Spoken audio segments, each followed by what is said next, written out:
Hi, I'm back with another video on retinoids, but this is different. Why?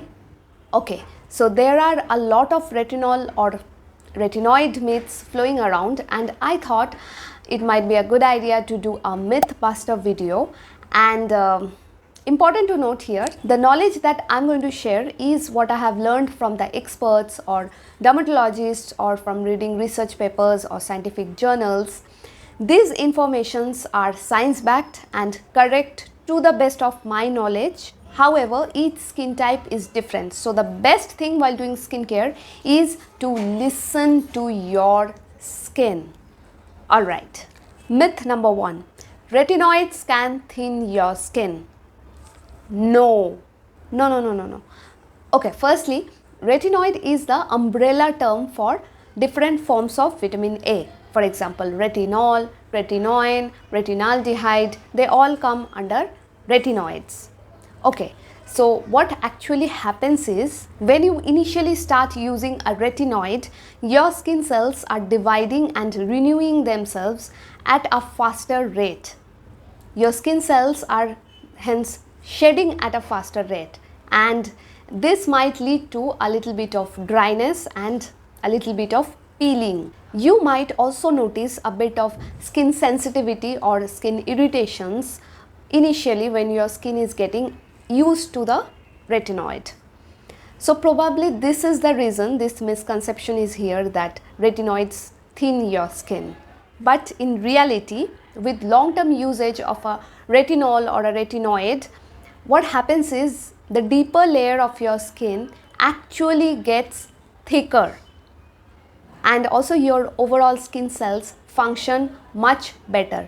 So there is no need to worry about your skin getting thinner using a retinoid. But having said that, if you do not use a retinoid properly, following the proper instructions, your skin barrier may go for a toss. In other words, you may cause damage to your skin barrier, and that might result in a lot of painful irritations or blisters or breakouts and a lot of other bad things. So I highly recommend you guys to do your research, read about retinoids or talk to your dermatologists before you start using a retinoid. Number 2, never apply retinoids around your eyes. Okay, this is a myth. So this myth is probably there because the skin around your eyes is usually very soft and gentle and very thin. Hence, it's very likely to get irritated. So for beginners who are just starting out with a retinoid, or if you have very sensitive skin, probably you cannot tolerate a retinol around your eye area. But there are many people who can tolerate a retinol around the eye area and do get benefit from using it. So it's always best if you can talk to your dermatologist that whether you can use the product near your eyes. Also, there is a trick I'd like to share with you. So if you wish to apply a retinoid around your eye area but are afraid of the irritations that it might cause, apply a very thin film of moisturizer around your eyes, then wait for about 5 minutes and then you apply a very tiny amount of the product near your eyes. But make sure to not get the product inside your eyes or your eyelids. So yes, you can try this. Myth number 3, applying retinoids will cause sun damage. No, wrong. The truth is, whether or not you apply a retinoid, your skin will get sun damage if you do not use a broad spectrum sunscreen and also a hat or an umbrella during the daytime.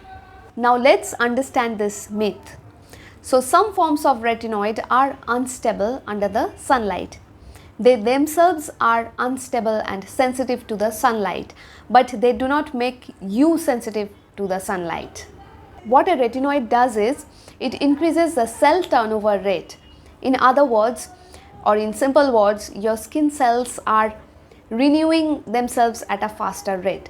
So these newly formed cute skin cells are indeed very gentle and they must be protected from the sun, right? So as long as you are wearing a sunscreen meticulously, you do not need to worry, because no, a retinoid won't make you any extra sensitive to the sun. Number 4, you need high percentage retinoids to see results. This is not true, because even low percentages of a retinoid like a 0.1% retinol or a 0.025% tretinoin will give you the same results as their higher percentages. Only thing is, they may take a bit longer to show the results. On the flip side, the higher percentages can cause a lot of skin irritations and dryness and peeling. So in my opinion, it's always better to go slow and start with a very low percentage of a retinoid and be patient with it. So that's it, girls and guys. Hope you enjoyed watching this video, and do write to me in the comments if you have any questions. I try to answer each of your questions. And don't forget to subscribe to my channel also. Bye. Love you.